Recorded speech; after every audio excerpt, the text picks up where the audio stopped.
जय भीम, नमो बुद्धा। दोस्तों, मैं राहुल नागपाल और आप देखना शुरू कर चुके हैं हमारा यूट्यूब चैनल जिसका नाम है बोल 85। बोल 85 के आज इस प्लेटफॉर्म पर मैं बात करूंगा उत्तर प्रदेश की राजनीति की, और उसमें भी खास तौर से बहुजन समाज पार्टी की जो चुनावी परिणाम आए हैं उनमें जो बहुजन समाज पार्टी की भूमिका है उस भूमिका पर। अकेले चुनाव लड़ने का दम भरने वाली बहुजन समाज पार्टी आखिरकार अकेले चुनाव लड़ करके अपना तो खाता भी नहीं खोल पाई, तो फिर आखिर फ़ायदा किसको और कितना पहुंचा पाई। जैसा बताया जा रहा था और जैसा दबी जवान में कहा जा रहा था कि बहुजन समाज पार्टी की सुप्रीमो बहन कुमारी मायावती जी बीजेपी के दबाव में है, ईडी सीबीआई के दबाव के चलते वो अकेले चुनाव लड़ने की उन्होंने घोषणा की है। और ये बात तमाम उत्तर प्रदेश के वोटर्स के दिमाग में गई, तो फिर बहन जी ने तो समझौता इंडिया गठबंधन के साथ नहीं किया, लेकिन समाज यानी बहुजन समाज का जो वोटर है वो जरूर इंडिया गठबंधन में शिफ्ट हो गया बहन कुमारी मायावती को छोड़ करके। या फिर मैं एक बात और कहूँ कि जो राहुल गांधी ने पिछले दिनों काम की और जो मांग मान्यवर साहब कांशीराम की विचारधारा को उन्होंने आगे बढ़ाने का काम किया, उस बात से प्रभावित होकर के, राहुल गांधी के विचारों से प्रभावित होकर के बहुजन समाज में भी खासतौर से दलित समाज और दलित समाज में भी खासतौर से जाटव चमार समाज जो है वो इंडिया गठबंधन में शिफ्ट हो गया। तो कोई इसमें गलत बात नहीं होगी, कोई अतिशोक्ति नहीं होगी। अब मैं आपको एक बात और बता देता हूँ। मैंने आज पूरे दिन सारे गूगल सारे चुनाव आयोग की वेबसाइट पर जाकर के जो रिपोर्ट बनाई है वो रिपोर्ट मैं आपको बता रहा हूँ, ताकि आपके मन मस्तिष्क में ये बात साबित हो सके, आपको पता चल सके कि बहुजन समाज पार्टी में उत्तर प्रदेश में कितनी सीटों पर भारतीय जनता पार्टी के प्रत्याशियों को जितवाने का काम किया। मैं एक बात तो साफ स्पष्ट रूप से कह सकता हूँ कि अगर मायावती जी इंडिया गठबंधन का हिस्सा होती तो मोदी जी तीसरी बार प्रधानमंत्री नहीं बनते।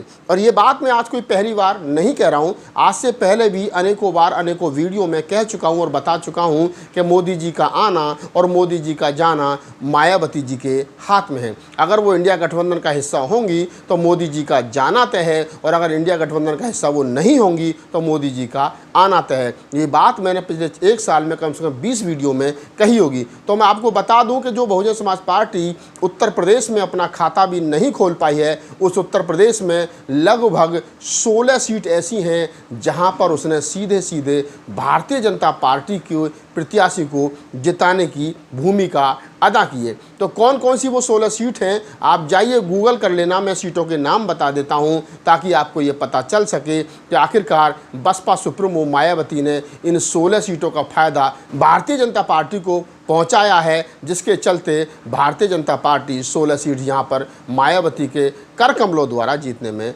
सफल हुई है। सोचिए ज़रा कि अगर ये 16 सीट नहीं जीतती तो 16 सीट कम एनडीए गठबंधन जीतता, और कम से कम उसका जो रिजल्ट ये होता कि आज वो जो 293 के आसपास है वो घट कर के 278 के आसपास, और भारतीय जनता पार्टी 226 सीट के आसपास आ जाती। तो शायद फिर सरकार नहीं बनती, और सरकार बनती तो फिर इंडिया गठबंधन की बनती, जिसमें बहन जी शायद गृह मंत्री या किसी अन्य बड़ी पोस्ट पर हो सकती थी। चलिए मैं अब आपको सीटों के नाम बता देता हूं जिन सीटों पर बहन कुमारी मायावती जी ने, बहुजन समाज पार्टी की सुप्रीमो ने सीधा सीधा भारतीय जनता पार्टी के प्रत्याशी को जितवाने का काम किया।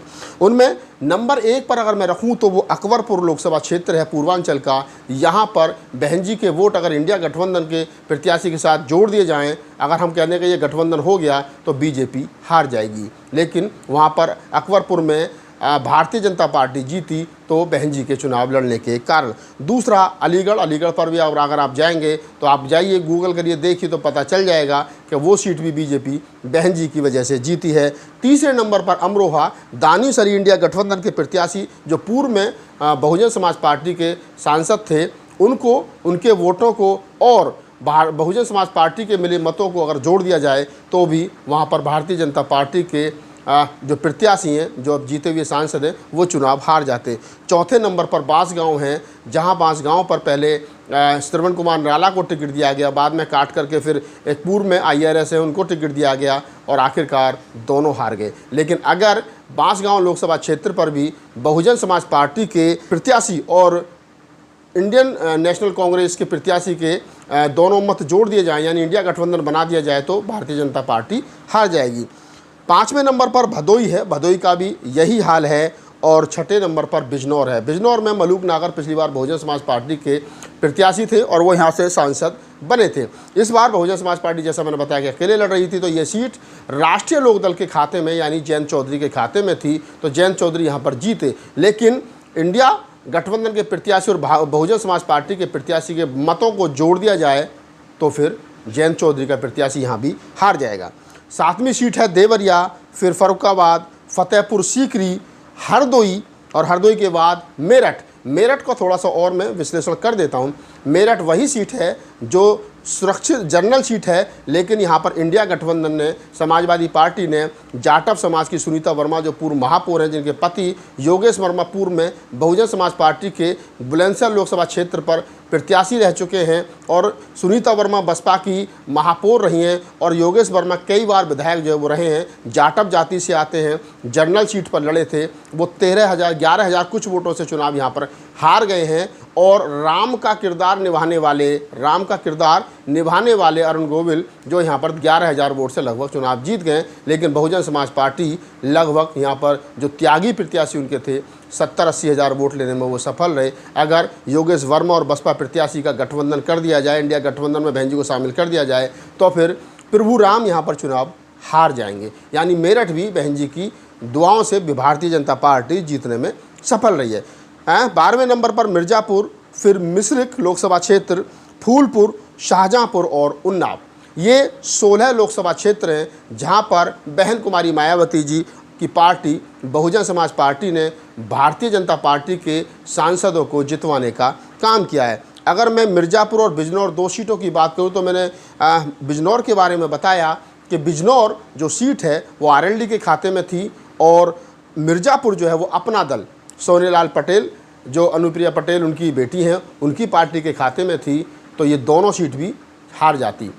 कुल मिलाकर के 16 सीट का सीधा नुकसान एनडीए को और ख़ास तौर से भारतीय जनता पार्टी को यहाँ होता। और जब ये होता तो मैं कह सकता हूँ कि आज सरकार एनडीए की यानी कि मोदी जी के नेतृत्व में नहीं बनती। तो ये बात तो तय है कि अगर आज सरकार बन रही है तो उसमें बहन कुमारी मायावती जी की भूमिका अहम है। मैं पहले दिन से कहता रहा हूँ कि भारतीय जनता पार्टी ने 2 प्रकार के राजनीतिक दलों से गठबंधन किया है। एक वो लोग हैं जो दिख रहे हैं, जिसमें चिराग पासवान हैं, जिसमें जयंत चौधरी हैं, जिसमें नीतीश कुमार हैं, जिसमें चंद्रबाबू नायडू हैं, जिसमें और छोटे मोटे दल हैं, अपना दल है और सोहेलदेव पार्टी है, जिसमें तमाम बहुत छोटे मोटे दल हैं जो एनडीए का हिस्सा बने और बीजेपी के साथ गठबंधन हुआ तो वो चुनाव में गए। लेकिन भारतीय जनता पार्टी ने कुछ ऐसे राजनीतिक दलों से भी गठबंधन किया है जो अलग रहे हैं, लेकिन वो दिख रहे हैं कि अलग लड़ रहे हैं, लेकिन गठबंधन कहीं ना कहीं अंदर खाने बीजेपी के साथ है। ऐसा ही गठबंधन एक महाराष्ट्र में भी है, जो बाबा साहब डॉक्टर अम्बेडकर के पुत्र हैं, जिनका नाम प्रकाश राव अम्बेडकर है। वंचित बहुजन अघाड़ी पार्टी है उनकी, उनको भी इंडिया गठबंधन में लाने का बड़ी मेहनत की जा रही थी और उनको एक समय पर सम्मान सहित कुछ सीटें देने की बात की गई थी।